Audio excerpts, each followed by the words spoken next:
也不知怎么，江灵儿笑着笑着就突然一撇嘴，嘀咕了一句没劲儿，淡定地抬头仰望星空。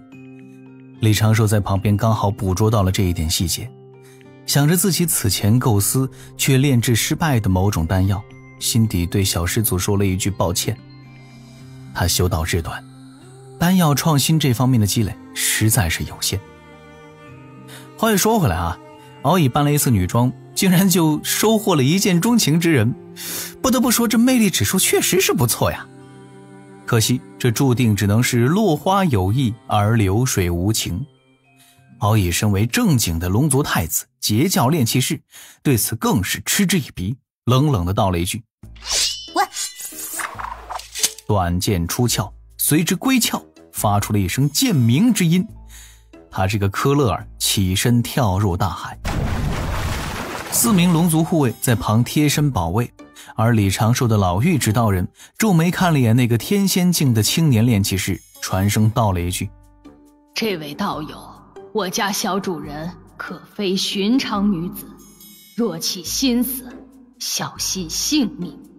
他总不能真的坑了自家二教主吧？当下老妪指导人转身离开了，也不忘暗自对江灵儿传声叮嘱几句。按计划的那般，李长寿的指导人与敖乙龙族4高手一同离开此地，迅速消失在了茫茫大海中。敖乙不能在外停留太久，以免引起西方教高手的注意。江灵儿混在此地人群当中，朝着城内而去。他刚要走，突然听到了海边传来了一声低喃，却是刚刚那个慌忙无措喊着科勒尔，却硬是还要问人家叫什么名字的人族青年炼气士。这家伙喃喃的是：这般奇女子当真是与寻常女子截然不同，只是看一眼就让人割舍不下。科勒尔，乐乐。江灵儿脚下一个踉跄，差点回去砍了此人。且说正事。海水中，龙1、2、3、4四兄弟护着敖乙与李长寿指导人匆匆遁出了数万里。李长寿简单的叮嘱了敖乙几句，让敖乙回去和姜思儿对一对口供，由姜思儿安排一下科勒尔的后续的故事，切莫被人看出破绽。这4位龙王的贴身侍卫此刻全心戒备，联手施展遁法，带敖乙迅速赶回东海龙宫。仿佛走得慢一些，背后就会跳出一位西方教的圣人弟子一般。没办法，被这位海神叮嘱的多了，他们莫名也会有一些紧张。虽然只是短暂的接触，且只是一同处理了一件小事，龙族4侍卫此刻对李长寿的信任已经非是简单的奉龙王之令了。他们已经体会到，这位海神做事确实是比普通人族高手要稳健许多，周全许多。不，莫说是人族了，就算是算上龙族，也极少如此稳健周全的人物。与敖乙他们分别之后，李长寿就将老妪指导人化作了灰烬，换成了老神仙皮肤的海神专用指导人。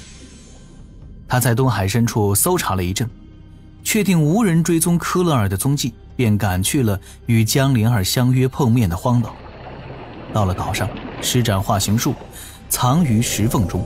李长寿开始推演，西方教那边会因此事有什么反应。这应该就是一场小算计。深海妖族也被牵扯到了龙族之事中，西方教这次动用的手段已经是越来越多了。其实李长寿最担心的便是到后面时，西方教会自觉骑虎难下，那些操盘驯龙的圣人弟子们投入太多资源，最后却促成了龙族上天庭，定会恼羞成怒，说不定就会想将事情给闹大，搞得无法收场，从而惊动西方教二圣。这个度着实是很难把握，对于李长寿来说，这也是一个不大不小的挑战。今日之事倒也有些奇妙之处，仔细想想，这也是姜思儿那一颗前世泪结下的善因呐。姜思儿赠灵娥鲛人族的重宝前世泪宝珠，这是前因。灵娥将此物转赠给小师祖，小师祖赶回洪荒时，半路撞见了假冒敖乙之事。这一饮一啄皆有定数，前因后果玄中自然。李长寿只能够轻赞其妙，心底略微有感。且慢！李长寿道心一震，及时喊停。坐在地下密室中的本体睁开双眼，鸣出青色大剑，施展斩道之法，对着自己的额头又是狠狠的一斩。就听啪啪两声轻响，李长寿身周的仙光涌动，莲花乱坠，勉勉强强下降了一个小境界，道基又完美了几分。随之李长寿继续此前之感悟：师祖与忘情上人之事要尽快促成了，若是能借师祖之口将忘情上人此时没有悟透，尚未悟道之处稍加提醒，说不定忘情上人就能够天仙巅峰大圆满。李长寿虽然还压制得住自身的境界，但是金仙节参考自然是来得越早越好啊。这一般他就能够做更多的准备，也能够确定自己巩固道基的最佳程度在何处。如果自己把握充足的情况下，也要考虑金仙节之后是否还能有飞升的情况。没有什么先天至宝护身，功德金身此刻也不过是凝成了几根手指的程度，修为境界自然是越高越安全。半日后，江灵儿从海水中迅速遁来，在这荒岛之下与李长寿顺利碰面了。此时李长寿已经是做好了有关假龙太子事件的后续安排，龙族那边呢已经开始借此事到处炒作，将敖乙和姜四儿的姻缘塑造成多版本的浪漫故事，借此稳定四海海族人心。科勒尔这个好友，姜四儿自然是认下了。小公主是一个聪慧之人，又有敖乙随时问询李长寿的意见，后续也不会出现什么差错。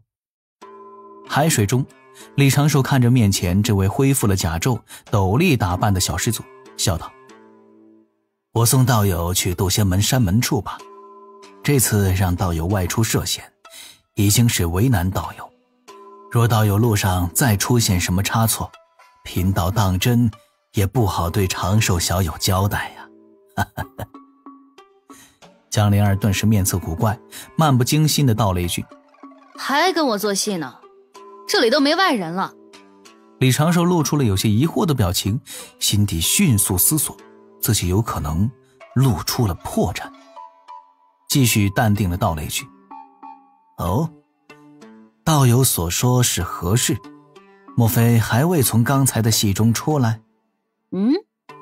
江灵儿挑了挑眉，却是看不出什么破绽，顿时笑道：道友勿怪，我还以为道友就是我那位神神秘秘的小徒孙。既然道友要送我回去，那咱们一同上路吧。驾云还是如何？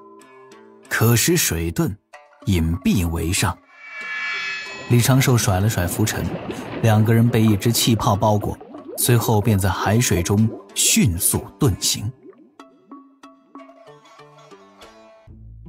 这一路江灵儿当真是有些不让寿省心呢，而李长寿为了防止暴露，用水遁走的也不算太快。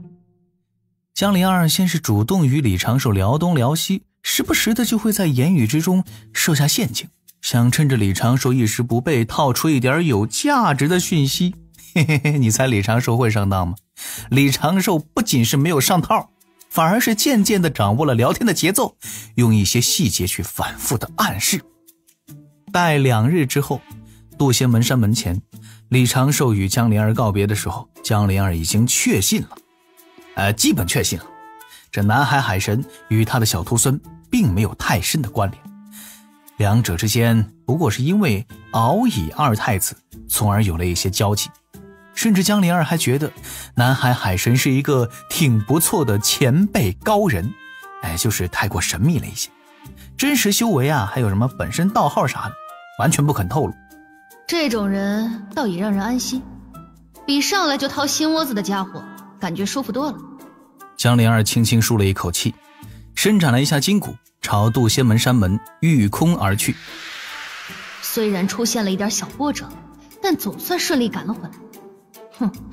这次回来才不是为了什么前世类的，只是因为想念我2个可爱的徒孙和小九了，这才赶回来的。片刻后，小琼峰上，灵娥、长寿，你们的师祖大人回来了。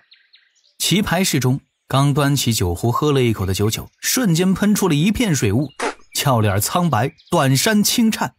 一旁的灵娥眨眨眼，喊师祖回来，用前世类攻略忘情上人这种事，当然不可能告诉忘情上人的九弟子喽。顺便看小师叔被师祖捉弄，也相当有趣嘛。这魔头师叔怎么回来都不提前打声招呼的？九九急忙窜了出去，照出大葫芦，不等大葫芦变大，就直接抱着御空而起。然而九九刚飞起来，就被一道倩影从后面欺身抱住，瞬间捕获，朝着小琼峰湖边砸落。刚回来就能吸到福气，快，小九，让师叔蹭蹭。师父救命啊！你师父敢管我？九九放声大喊：小长寿救命啊！你就算喊破喉咙也没人能救你了。小琼峰上我最大，辈分最大。那极度猖狂的大笑声在湖边来回的飘荡。奇缘老道被惊醒之后，本想连忙出来行礼，但刚出门庭就听到了外面的打闹声响。想了想，奇缘老道还是老老实实的坐回了蒲团上，先不出去打扰师傅的兴致了。不多时，灵娥与熊灵力赶来此地，已经跟九九混熟的熊灵力果断地站了出来，高呼一声：放开我师姐！他眼见九九狼狈不堪，立刻冲上去，开启血脉神通，抡起蒲扇大小的手掌，动若霹雳，一巴掌将这个陌生的矮瘦女子给拍飞了。熊灵力将已经衣衫不整的九九给抢救了下来，护在铁塔般的身后道了一句：不要欺负我师姐，有什么冲我来。江灵儿直接被拍飞了数百丈，在湖面上打了一溜的水漂，嘴里哎呀哎呀的喊个不停，掉入湖水之前还禁不住的仰头喷出一口血沫。灵娥顿时花容失色，连忙飞过去，九九感动到是热泪盈眶，抱着熊灵力的大腿在那一阵嘤嘤的哭泣。七元老道喊了一句：师父！冲向湖边，熊灵力眨眨眼，掐着手指头算了算，海神的师傅的师傅又闯祸了。片刻后，李长寿驾云从丹房的位置慢悠悠地赶过来，先时所见是一幕有些奇怪的景象。师傅他老人家站在草屋边上，这个不用多关注。九九裹着被子坐在灵娥的草屋门前瑟瑟发抖，灵娥端着茶水正从湖边灶台走向草屋前。熊灵力盘腿坐在草屋前的地面上，时不时地挠头笑着。而在熊灵力身旁，一道身影上蹿下跳，不断地戳戳这儿摸摸那儿，惊叹连连。苍天在上，你这肉身是怎么练的？这也太天赋异禀了吧！我堂堂天仙还穿了6件防御类法宝，被你一巴掌拍吐血了竟然！你元神到修为竟然还远远没成仙！哇，好厉害！传闻中的上古巫族也不过如此了吧？哎，你要不要跟我出去混？在这儿闷着，岂不是暴殄天物？你若拿一件几千斤重的神兵，岂不是可以横扫千军？哇，这胸肌，意外的不是那么硬呢。你平日里练习不够啊？不对，你是女子。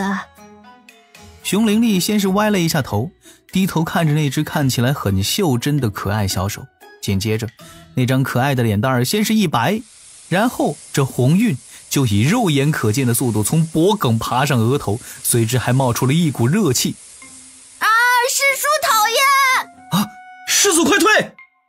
李长寿大喊一声，熊灵力含羞带怯的一巴掌已经是拍了过来，那只蒲扇般的大手蕴含着一股血光，以迅雷不及掩耳之势从侧旁袭来，砸在了江灵儿的肩头。画面似乎由慢而快，因2个人离着太近了，且江灵儿最开始也愣，只来得及低头，眼睁睁地看着那一巴掌拍到身上，身体随之变形。江莲儿还没有感觉到力道爆发，耳边就已经出现了呼呼的风声。这一掌，江莲儿直接在奇缘的草屋墙壁上留下了2只人形的骷髅，撞断了10几棵大树，最后躺在了山林中。张嘴抬头，喷出了一口小小的血色喷泉。他看着天空，也不管身上的伤势，眼角有一滴泪水缓缓滑落。悲伤那么大。九九离开时，又是逃也似的飞窜而走。几层阵法完全开启的灵娥草屋前，熊灵力坐在那儿扮演门神，手中抱着一只烤熟的灵兽山兔，津津有味地品尝着。小琼峰门人弟子总共4人，此刻围坐在一张矮桌四周，桌上杯盘狼藉，小师祖已经是醉醺醺的趴在桌上一阵长吁短叹。贾老父亲就如奇缘老道这般，保持着一副苍老的面容，有些茫然，有些无措，却只是含笑看着自己的师父，无条件地支持师父做的每一个决定。而真老父亲此刻已经为穷凶极恶的小师祖安排好了后续的应急方案，并开始套师祖的话了，想要搞清楚这江灵儿与忘情上人到底怎么回事。稳妥起见，李长寿必须要问清楚前因，才会让灵娥将那颗前世泪给拿出来。万一出什么乌龙，一切只是他们误会了，忘情上人和自家师祖其实是失散多年的亲兄弟，亲师妹兄妹，终于说对了，那就真搞出事儿了。套话也得讲究流程，洪荒套路哪家多，小穷峰上穷蹉跎。